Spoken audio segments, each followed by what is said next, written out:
Halo kawanku semuanya, selamat pagi, selamat siang, selamat sore, dan selamat malam untuk teman-teman saya petani lele di Indonesia maupun di luar negeri. Nah, jumpa lagi dengan saya di Senet Catfish Channel. Tentunya channel yang membahas tentang cara baik dan benar. Nah, dalam kesempatan kali ini saya akan melanjutkan video saya tentang cara budidaya lele kolam terpal yang baik dan benar. Nah, kemarin saya sudah membahas tentang cara budidaya lele kolam terpal part 5. Nah, kali ini saya akan membahas cara budidaya lele kolam terpal part 6. Di part 6 ini saya akan membahas tentang tips merawat air kolam agar tidak cepat berbau. Nah, adapun faktor-faktor pendukung agar air kolam tidak cepat berbau, yang pertama yaitu hindari memberi pakan yang berlebihan. Nah, yang kedua, hindari padat tebar. Nah, yang ketiga, hindari memberi makan bangkai atau ayam mati atau ayam tiren. Yang keempat yaitu lakukan pembuangan kotoran yang ada di bawah itu minimal 3 hari sekali.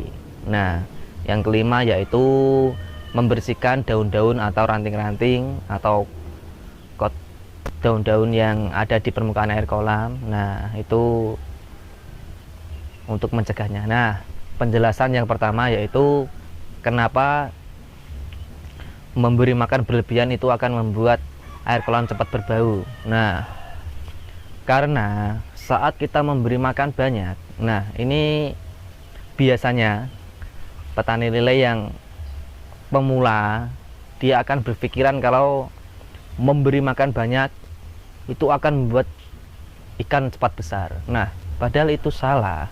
Karena apa? Setiap memberi pakan itu ada porsinya. Semisal sehari itu 1 on. Nah, kalau kita memberi 2 on, yang 1 on itu akan tidak dimakan oleh ikan dan mengendap di dasar kolam. Nah, apa yang terjadi kalau sudah mengendap dan tidak bisa diurai? Itu akan menjadi amoniak. Nah, amoniak inilah yang membuat air kolam menjadi bau. Nah, makanya itu hitung dahulu sebelum memberi pakan. Nah, di channel saya, di video saya itu ada cara menghitung kebutuhan pakan lele setiap harinya. Nah, kalian bisa cari-cari di channel saya. Nah, kita lanjut yang kedua yaitu padat tebar. Nah, kenapa saya bilang untuk menghindari padat tebar?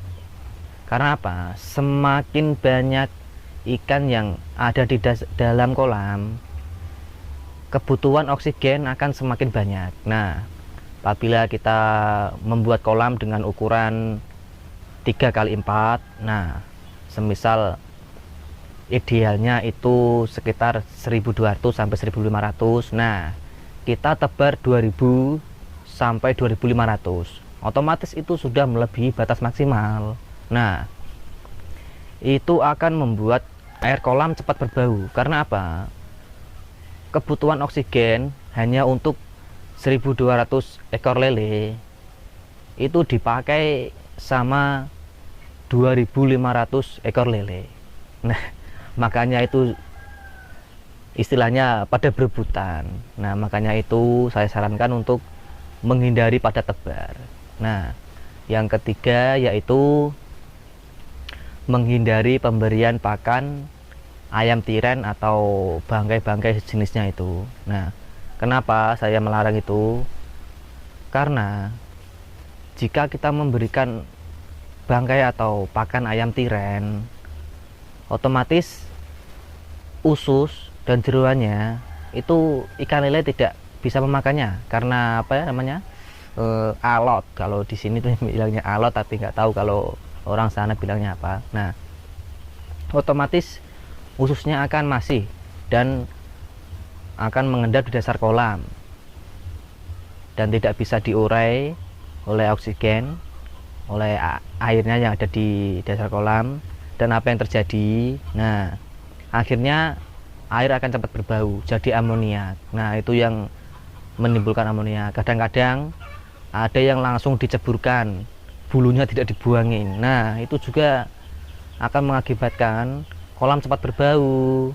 Nah, saya sarankan jika teman-teman memberi makan ayam tiren atau yang lainnya, usahakan sudah bersih dari bulu dan jeroannya sudah nggak ada. Kalau bisa direbus setengah matang atau dibakar biar ikannya bisa langsung makan, tidak ada yang jatuh di dasar kolam. Nah, yang selanjutnya yaitu menguras kotoran yang ada di dasar kolam setiap 3 hari sekali. Karena apa? Kotoran yang mengendap di dasar kolam itu harus kita bersihkan. Makanya itu kita perlu pembuangan yang ada di dasar kolam. Nanti kotorannya kan otomatis mengendap di dasar kolam. Nah, kita buang pembuangannya, kita cabut peralan pembuangannya, nanti kotorannya akan keluar dengan sendirinya. Nah, yang selanjutnya yaitu membersihkan daun-daun atau ranting yang ada di permukaan air kolam dengan cara menyerok atau mengambilnya secara langsung dengan tangan. Itu bisa saja dilakukan. Nah, dan bibislah pakan terlebih dahulu dengan probiotik itu untuk menjaga kualitas air. Nah, jika teman-teman sering melakukan kesalahan yaitu dengan memberikan pakan tanpa dicampur dengan probiotik, itu biasanya ikannya akan mudah sekali stres. Karena apa? Pencernaannya terganggu. Probiotik itu tujuannya untuk memperlancar pencernaan dan mempercepat pemrosesan. Nah, makanya itu bibislah pakan terlebih dahulu. Karena sudah sering saya katakan di video-video saya, bibislah pakan terlebih dahulu sebelum memberikan ke ikan, biar pakan mudah dicerna. Nah, dan tidak melukai usus ikan yang akan mengakibatkan apa? Ikan stres. Nah, kalau ikan stres, air juga tidak akan sehat. Makanya itu air cepat berbau. Nah, itulah kawan-kawanku semuanya tips dari saya cara mengatasi air kolam biar tidak cepat berbau.